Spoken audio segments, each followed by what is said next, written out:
आज हम सोने की स्थिति के बारे में जानेंगे कि सोने का सही तरीका जो है वो क्या होता है। कई बार हमसे ये पूछा जाता है कि हम तो बिल्कुल ही अच्छी तरीके से सोते हैं, फिर भी हमें कई सारी समस्याओं का सामना करना पड़ता है। तो ये सारी जो चीज़ें हैं, इनको आपको समझना होगा कि आप क्या गलती करते हैं, क्या नहीं करते हैं। जो सोने का सही तरीका है वो क्या होना चाहिए, कैसे होना चाहिए, वो सब आज आप इस वीडियो में जानेंगे। नमस्कारम दोस्तों, कैसे हो आप सभी लोग। स्वागत है आपका अपने यूट्यूब चैनल गज़ाहटी योग में। मैं अनुराधा आप सभी का बहुत बहुत स्वागत करती हूँ।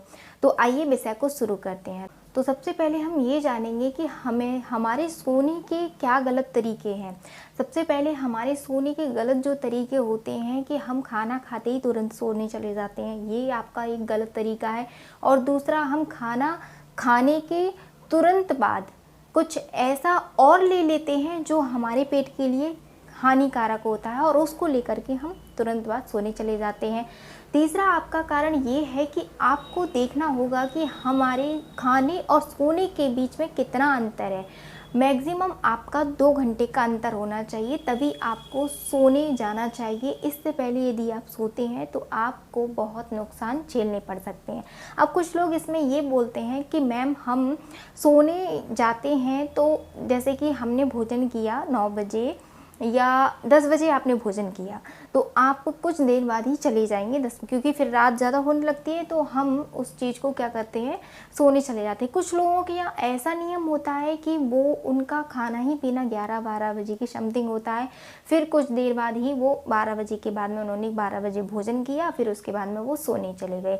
तो ये तरीका भी बहुत गलत है। तो कुछ लोग बोलते हैं कि मैम हम भोजन कब करें, क्योंकि हमारा काम ही ऐसा है, तो हमारा टाइमिंग ही यही है भोजन करने की। तो मैं आपसे यही कहूँगी कि आपकी टाइमिंग जो है वो आप अपनी टाइमिंग को रिप्लेस कीजिए। आपको 8 से या 9 बजे तक, मैक्सिमम आपको 10 बजे तक खा लेना चाहिए। ये उन लोगों के लिए है जो 12 बजे भोजन करते हैं, और जो 10 बजे भोजन करते हैं उन सब मेरा कहना ये है कि आप 8 बजे तक खा लीजिए। ये भी बहुत ज़्यादा है।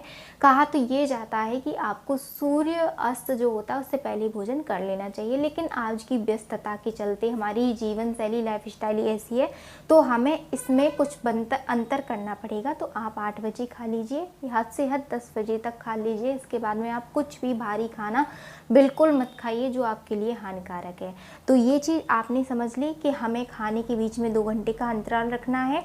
और दूसरा, आपको ऐसा भारी भारी भोजन नहीं करना है जो आपके लिए प्रॉब्लम दे। और तीसरा, आपको क्या करना है कि खाने के तुरंत बाद सोने नहीं जाना है। ये चीज़ आपको ध्यान रखनी है।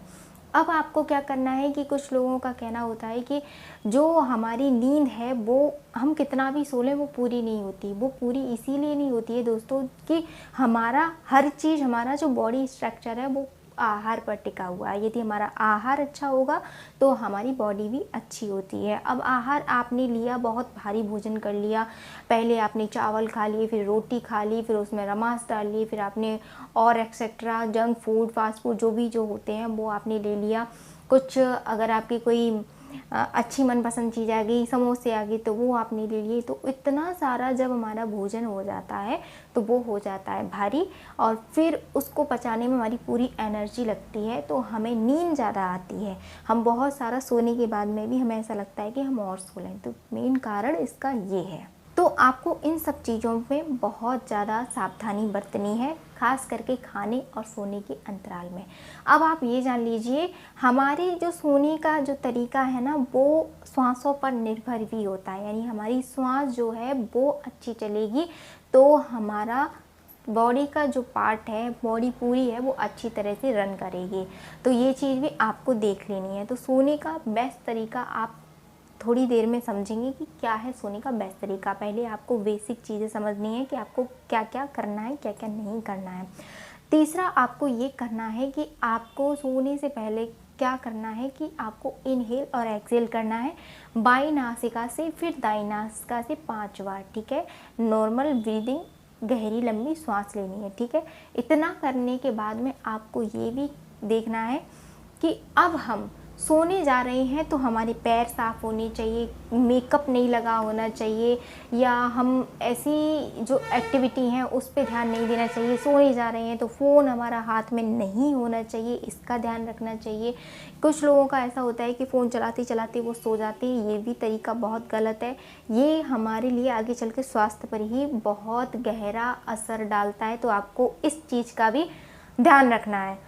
समझ गए दोस्तों? तो आपको ये सारी चीज़ें देखनी है और समझनी है, और आपको गजा हट चैनल को सब्सक्राइब ज़रूर करना है। गजा हट जो योगा वाला चैनल है आपके लिए ही बनाया गया है, और लगातार वीडियो आपको देखने को मिलेगी, तो आप इस पर ज़रूर बने रहिएगा, अपना प्रेम और समर्थन ज़रूर दिखाइएगा। आइए अब हम शुरू करते हैं कि सोने की जो सही विधि है वो क्या होनी चाहिए। कुछ लोग क्या होते हैं कि इस तरह से पेट के बल लेटते हैं ऐसे, ये हमारे खाने के लिए, हमारे पेट के लिए बिल्कुल ही हानिकारक है। इस मुद्रा में लेटेंगे तो ये वाली मुद्रा भी बिल्कुल गलत है।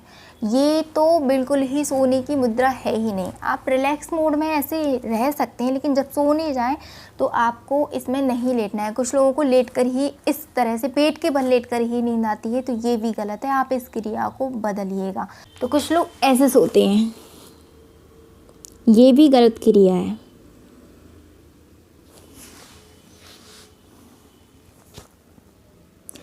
तो ऐसे भी आपको नहीं सोना है। कुछ लोग क्या होते हैं, इस तरह से सोते हैं, अपने घुटनों को ही बिल्कुल यहाँ पर ऐसे ही छाती पर लगा लेंगे तब सोएंगे। ये भी सोने की बिल्कुल गलत अवस्था है, तो इसमें भी आपको नहीं सोना है। अब आप लोगों के दिमाग में एक चीज़ आ रही होगी कि फिर सोने का सही तरीका है क्या। कुछ लोग बिल्कुल ही सीधा लेटते हैं, ऐसे गए अपने बिस्तर पर और बस इस तरह से लेट गए, और एक हाथ को यहाँ अपने सिर पर रखा और सो गए। इस मुद्रा में भी आपको नहीं लेटना है। आपको लेटना है दोस्तों, वो मेन पॉइंट है वो देख लीजिएगा। एक तकिया ले लेना है। तकिया आपका नॉर्मल होना चाहिए, जो आपके सिर के लिए सही हो। कुछ लोग बहुत मोटा मोटा तकिया लेते हैं, प्लो लेते हैं, वो आपको नहीं लेना है, वो बिल्कुल ही गलत है। वो आपकी गर्दन में बहुत ज़्यादा प्रॉब्लम क्रिएट कर सकता है, तो आप इस चीज़ से भी बचें। थोड़ा सा आपको छोटा सा अपने अकॉर्डिंग जो आपको ठीक लगे वो वाला पतला सा तकिया ले लें, और आपको इस तरह से लेट जाना है। ये हमारा सिर, कुछ लोग बोलते हैं कि तकिया नहीं होना चाहिए, जब हमारा सिर ही इसके नीचे रखा है, कोहनी के नीचे, तो तकिया आपके हाथ को सपोर्ट करता है, इससे आपके हाथ में दर्द नहीं होगा। नॉर्मल बेस वाला तकिया, ज़्यादा मोटा तकिया नहीं लेना है आपको। तो ये चीज़ आपको ध्यान रखनी है, और आपके पैर इस तरह से हों, और इस अवस्था में आपको सोना है, और आपको ये हाथ यहाँ रख देना है। एक प्रकार से इस मुद्रा में भगवान विष्णु सोए रहते हैं। यही मुद्रा आपके लिए बेस्ट है। आपका जो स्वर है वो खुल जाता है, और जब आपका दायां स्वर खुल जाता है तो ये आपके लिए बेस्ट है। और सोते समय हमारी दायां स्वर चलता रहे, हमारा सूर्य प्रबल रहे, और हमारा जो पाचन का जो डाइजेशन सिस्टम है वो अच्छा रहे। तो ये चीज़ आपको ध्यान में देनी है। इसी मुद्रा में आपको लेटना है। अगर आप थक भी जाते हैं, थोड़ा इस तरह से रिलैक्स हो जाएं, रिलैक्सेशन मोड में आकर के फिर से वापस ही हम इस मुद्रा में चले जाएं। अब सोया आपने इस करवट से है, यानी कि बाएं हिस्से से। उठना आपको इस तरह से है, दाएं हिस्से से। ये वाला जो हिस्सा है इस तरह से, ये यहाँ से उठना है आपको, कोहनी का सहारा दे करके। तो दोस्तों, आपको इन सब चीज़ों का ध्यान रखना है जो कि अभी मैंने आपको बताई। और जो स्वर क्रिया है, श्वासों का ये बहुत बड़ा योग होता है। प्राण से बड़ा कोई तप नहीं होता प्राणायाम से। तो अपने प्राणों को सुरक्षित रखिएगा, तभी आप लंबे समय तक स्वस्थ रहेंगे और जीवित रहेंगे, और अपने कामों को सुचारू रूप से कर पाएंगे। तो आपको सोने की जो स्थिति है वो चेंज अवश्य ही करनी है। तो आपको इन सब चीज़ों पर बहुत ज़्यादा ध्यान देना है। बेसिक चीज़ें हैं, ये आपको समझ लेनी है और आपको अपने जीवन में अप्लाई करना है। जब हमारी स्वरों में बदलाव होगा, हमारी सोने की स्थिति में बदलाव होगा, तो हमारे जीवन में भी अपने आप बदलाव हो जाएगा। करना सोने के तरीका को बदल के देखिएगा, आपका जीवन स्वयं बदलेगा। प्लीज़ इस चीज़ को ज़रूर कीजिएगा। और यदि आपको कोई भी विषय पर हमसे कमेंट सेक्शन में प्रश्न पूछना है तो बेझिझक पूछ सकते हैं। हम उस पर आगामी वीडियो पर ज़रूर मार्गदर्शन करेंगे और आपके प्रश्नों के अनुरूप ही वीडियो बनाने की कोशिश करेंगे। इस गजा हार्ड योगा वाले चैनल के जितने भी सब्सक्राइबर हैं, भगवान उनकी सब इच्छाओं, अच्छी वाली इच्छाओं को पूर्ण कर दें और आपको स्वस्थ रखें, आनंद में रखें। मिलते वीडियो में, तब तक के लिए नमस्कारम। ओम नमः शिवाय। शिव शंभू आप सभी की सभी मनोकामनाएं अच्छी हैं जो पूर्ण कर दें।